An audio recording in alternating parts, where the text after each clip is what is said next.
श्रीमती मौरी देवी तापड़िया कन्या महाविद्यालय जसवंतगढ़ के यूट्यूब चैनल पर आपका हार्दिक स्वागत है। इस चैनल को ज़्यादा से ज़्यादा लाइक करें, शेयर करें और सब्सक्राइब करें और ऑनलाइन जो क्लासेस चल रही है इनका ज़्यादा से ज़्यादा लाभ उठाए।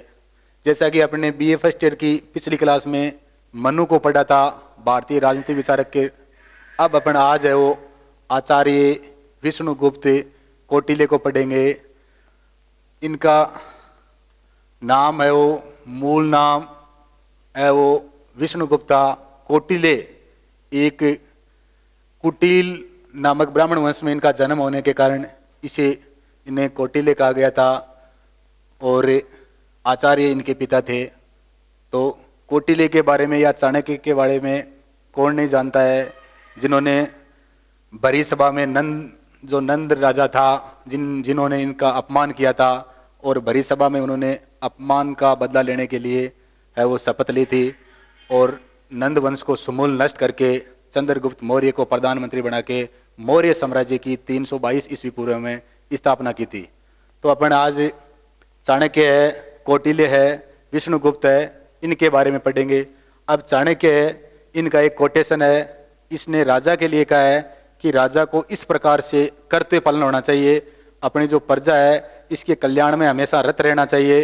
राजा के लिए प्रजा के सुख से भिन्न, इन्होंने कहा कि राजा के लिए प्रजा के सुख से भिन्न अपना कोई सुख नहीं है, प्रजा के सुख में ही राजा का सुख है। चाणक्य ने कहा है कि राजा का सुख अपना कोई सुख नहीं है, उसके राज्य की प्रजा अधिक से अधिक सुखी रह सके, यही राजा का क्या है, सुख है। तो चाणक्य है वो भारतीय राजनीतिक विचारक है जो ऐसा चाहते हैं कि राजा है उसको ऐसे काम करने चाहिए जिससे उसकी प्रजा को या उसके राज्य में ज़्यादा से ज़्यादा जनता का कल्याण हो।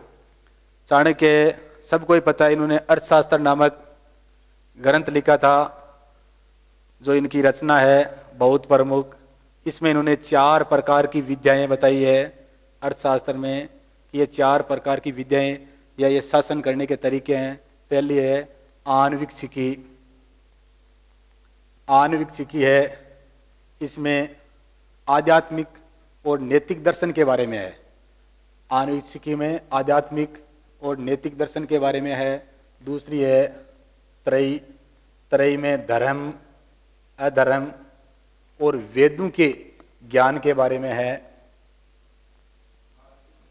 तीसरी है वार्ता। वार्ता में कृषि, व्यापार, पशुपालन किस प्रकार किया जाता है इसके बारे में है। और चौथी है दंड नीति। जो दंड नीति है इसमें राज्य को कुशल रूप से या सुचारू रूप से संचालित करने के लिए दंड नीति है, इसको इसने आचार्य चाणक्य या कौटिल्य ने महत्वपूर्ण स्थान दिया है।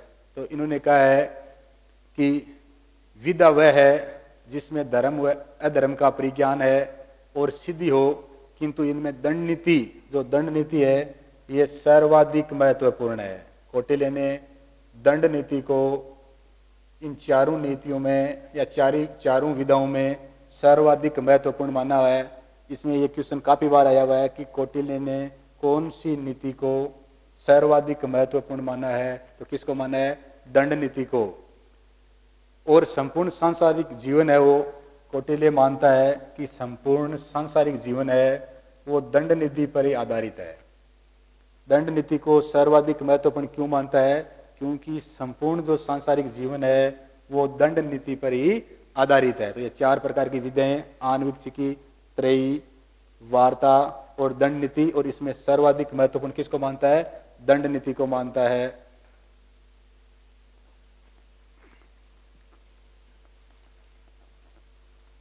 भारत के महान राजनीतिक विचारक चाणक्य है, ये प्राचीन भारत के राजनीति शास्त्रियों में कौटिल्य है, इसका सबसे महत्वपूर्ण स्थान है। अपन अगर प्राचीन भारत के राजनीतिक विचारक पढ़ते हैं उसमें इनका स्थान है वो बहुत ऊंचा है। अपन इनको सबसे ऊंचे स्थान पर रख सकते हैं। और इनकी कूटनीति तथा शासन कला, चाणक्य की कूटनीति तथा शासन कला, चाणक्य की कूटनीति तथा शासन कला का सबसे महान शासन कला का सबसे महान प्रतिपादक कहा जा सकता है। कूटनीति का पता है ही, पर राष्ट्रों को या विदेशी राष्ट्रों को अपनी बात मनवाना, इसे कूटनीति कहते हैं। चाहे कैसे मनाए हो, साम दाम दंड और भेद। जिस प्रकार से वर्तमान समय में हमारे भारत के प्रधानमंत्री नरेंद्र मोदी आज विश्व स्तर पर उनकी जो छवि उभरी है, तो इनका अपने जो लेते हैं चाणक्य की कूटनीति, तो इन नीतियों में ये विश्वास करने वाले हैं। अब जो अपन ने पढ़ा था, एक ही विचारक है डॉक्टर सालेटोर, एक विचारक है डॉक्टर सालेटोर। इन्होंने कहा है कि प्राचीन भारत की राजनीतिक विचारधाराओं में, प्राचीन भारत की राजनीतिक विचारधाराओं में सबसे अधिक ध्यान देने योग्य बात कौटिल्य की विचारधारा है। इन्होंने कहा कि प्राचीन भारत की जो राजनीतिक विचारधारा है, इसमें सबसे अधिक ध्यान देने की जो बात है वो क्या है, कौटिल्य की विचारधारा है। तो अपन ये कौटिल्य पढ़ रहे हैं। अब देखो,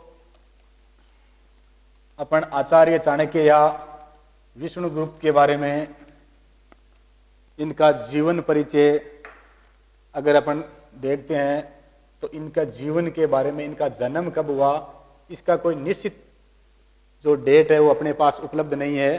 हालांकि इनका जन्म है वो ईसा से 4वीं शताब्दी में, ईसा से 4वीं शताब्दी में माना जाता है, परंतु ये निश्चित नहीं कि किस जो वर्ष है इनका जन्म हुआ था।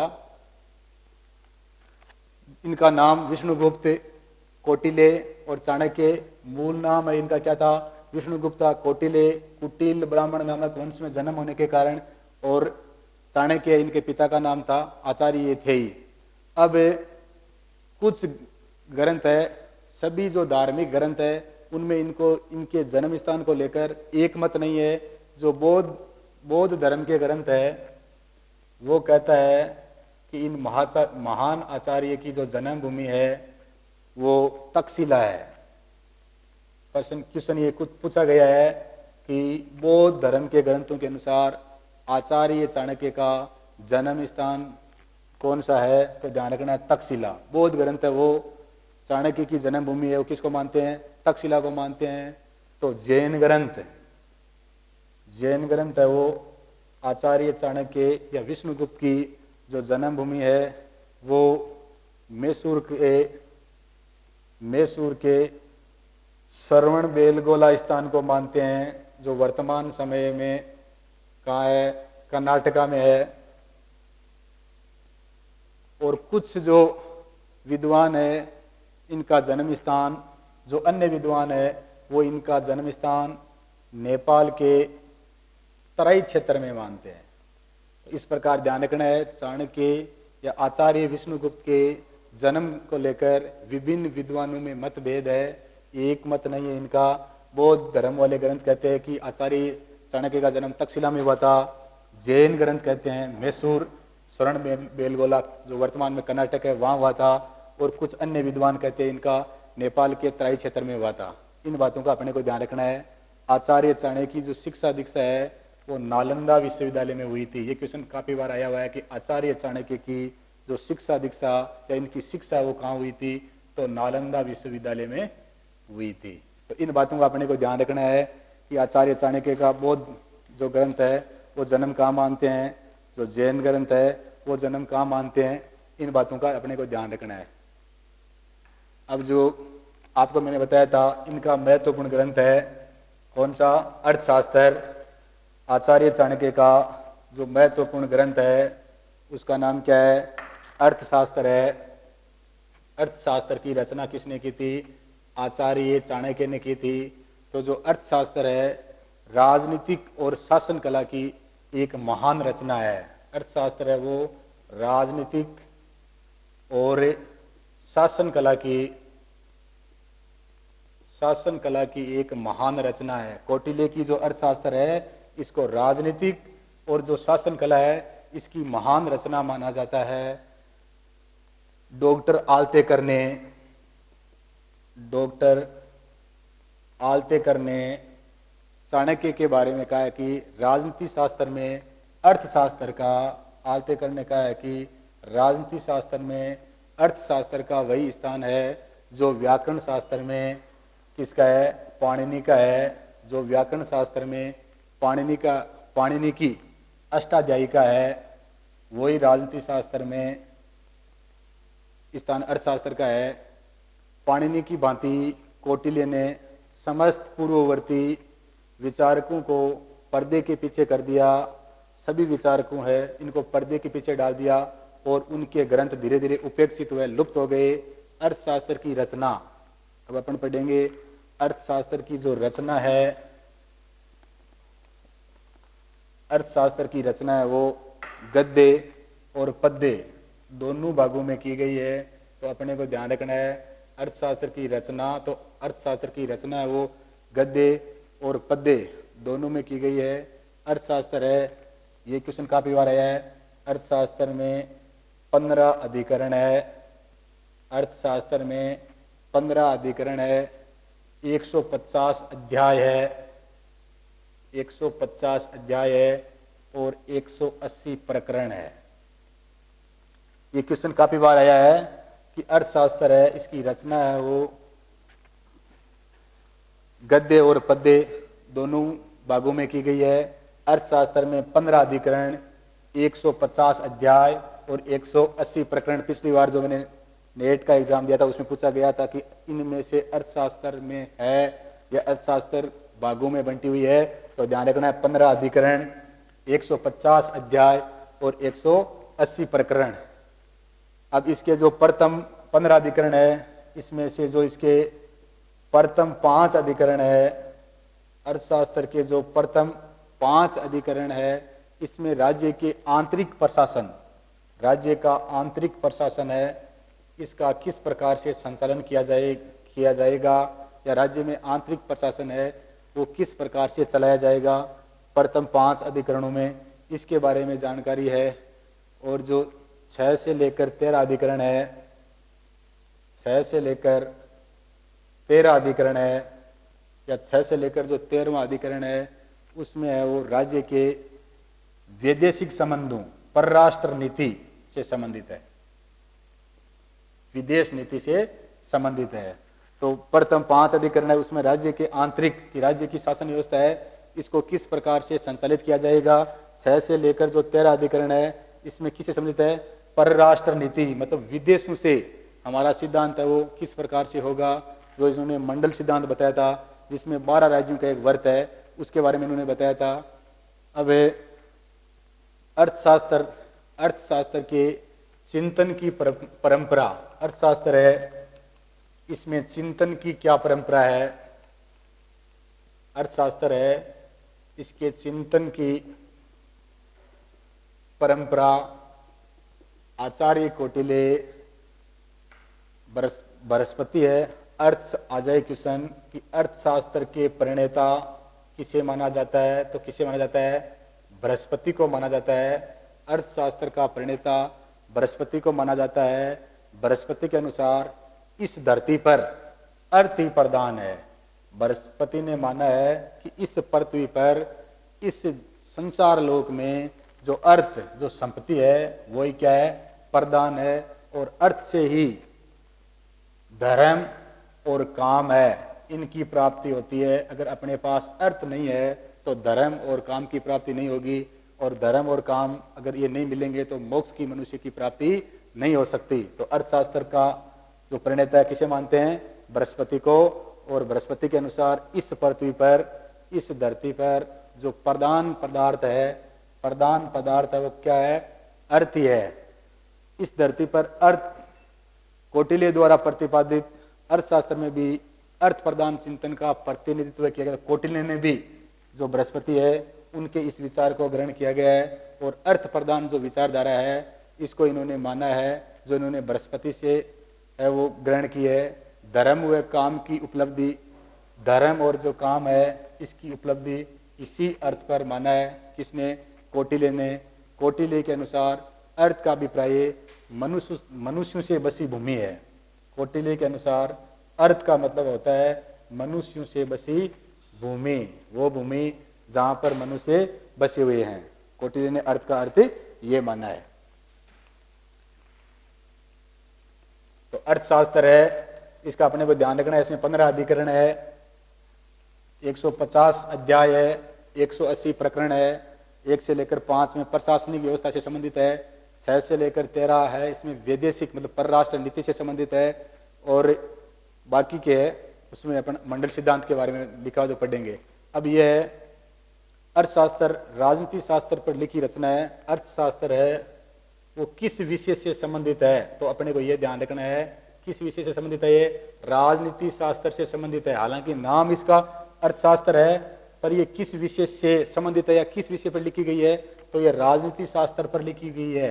क्योंकि अपने जो दंड नीति पढ़ा था और उस समय में पढ़ा था कि शासन को सुचारू रूप से संचालित करने के लिए दंड होना जरूरी है। अगर दंड नहीं दिया जाएगा तो शासन वो सुचारू रूप से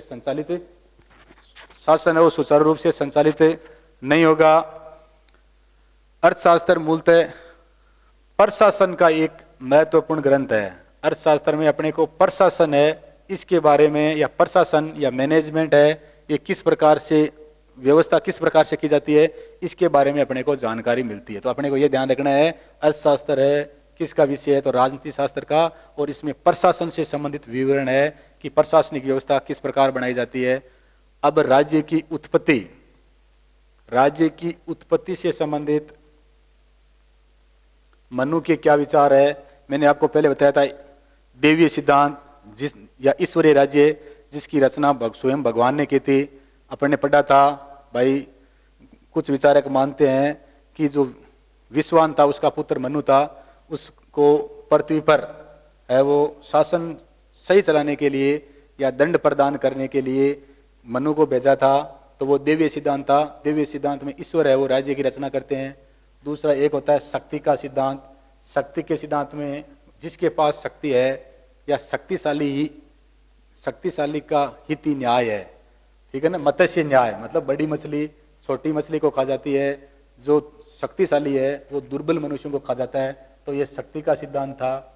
उसके बाद में थोड़ा एक मातृ प्रधान सिद्धांत और पितृ प्रधान सिद्धांत, और जो अपन ये पढ़ रहे हैं ये सामाजिक समझौता है। तो कौटिल्य ये मानते हैं कि जो राज्य की उत्पत्ति है वो किस प्रकार से हुई है, आपस में अनुबंध हुई है, समाज में लोगों में समझौते के कारण हुई है।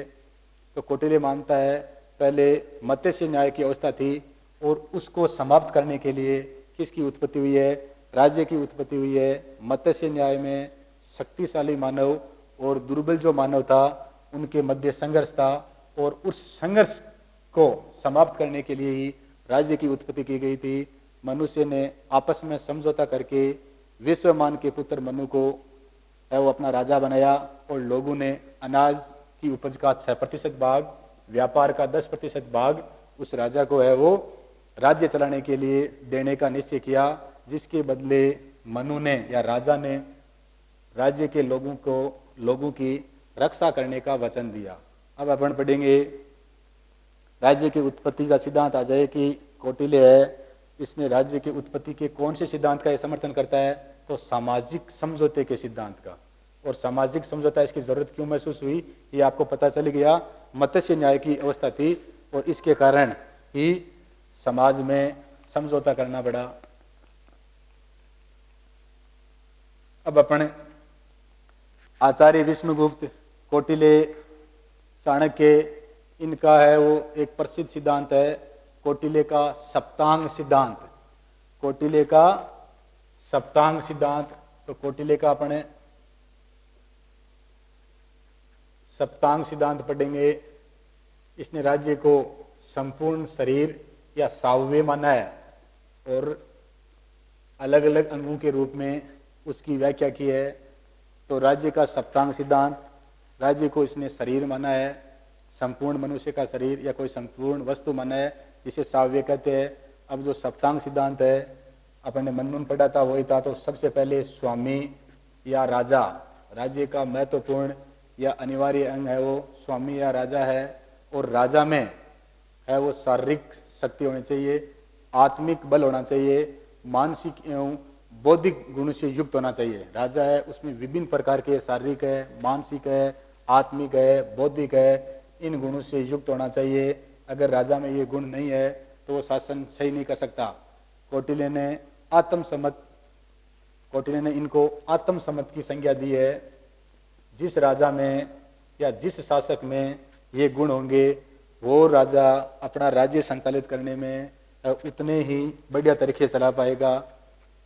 तो स्वामी अब राजा के इसने निम्नलिखित कर्तव्य बताए हैं कि एक राजा है उसके क्या क्या कर्तव्य होना चाहिए। तो सबसे पहले राजा को अपनी प्रजा का कल्याण करना चाहिए। राजा को इस प्रकार की योजना चलानी चाहिए ताकि अपनी प्रजा का ज़्यादा से ज़्यादा कल्याण किया जाए। जिस प्रकार से वर्तमान में हमारी सरकार भी इस कोविड-19 की वजह से विभिन्न प्रकार की योजनाएं चला रही है ताकि लोगों का ज़्यादा से ज़्यादा क्या हो, फायदा हो, लोगों का कल्याण हो, किसी भी प्रजा को तकलीफ नहीं होनी चाहिए। दूसरा है प्रजाजनों को कर्तव्य पालन की सीख देना। दूसरा है कि प्रजा को कर्तव्य पालन की सीख देना। प्रजा है उससे कर्तव्य का पालन किस प्रकार करवाया जाता है वो एक राजा पर निर्भर करता है। तो अपने प्रधानमंत्री नरेंद्र मोदी अपने को रेडियो चैनल पर मन की बात के माध्यम से और दूरदर्शन के माध्यम से कहते हैं ना कि अभी इस महामारी के समय या कोरोना वायरस की वजह से कोई भी व्यक्ति है अपने पास पड़ोस गांव समाज में भूखा नहीं सोना चाहिए। तो ये है हमारा कर्तव्य। तो कर्तव्य पालन ये एक शासक पर निर्भर करता है कि वो अपनी प्रजा से किस प्रकार से कर्तव्य पालन करवाता है। तीसरा है संयम बरतना व प्रजाजनों को प्रसन्न रखना। संयम रखना चाहिए, अपने इंद्रियों पर नियंत्रण रखना चाहिए और जो प्रजाजन है इनको खुश रखना। इस प्रकार की योजनाएं चलाना ताकि अपनी प्रजा है उस राजा से खुश रहे। और अगला है विधायी, न्यायिक, प्रशासनिक और अन्य कर्तव्य और विभिन्न कानूनी इस प्रकार के बनाने चाहिए। प्रशासन है वो न्यायिक तरीके से संचालित करना चाहिए और किसी राज्य में न्याय है वही दूध का दूध और पानी का पानी की तरह होना चाहिए। पहला स्वामित्व, दूसरा है आमात्य या मंत्री, दूसरा है अमात्य या मंत्री। इसको अमात्य और मंत्री के बारे में अपन कल पढ़ेंगे। आज अपन इतना ही पढ़ेंगे, अगली क्लास में इनके आगे पढ़ते रहेंगे। सबको एक बार मेरा पुनः नमस्कार और अपने इस चैनल को लाइक करते रहो, शेयर करते रहो और सब्सक्राइब करते रहो। धन्यवाद।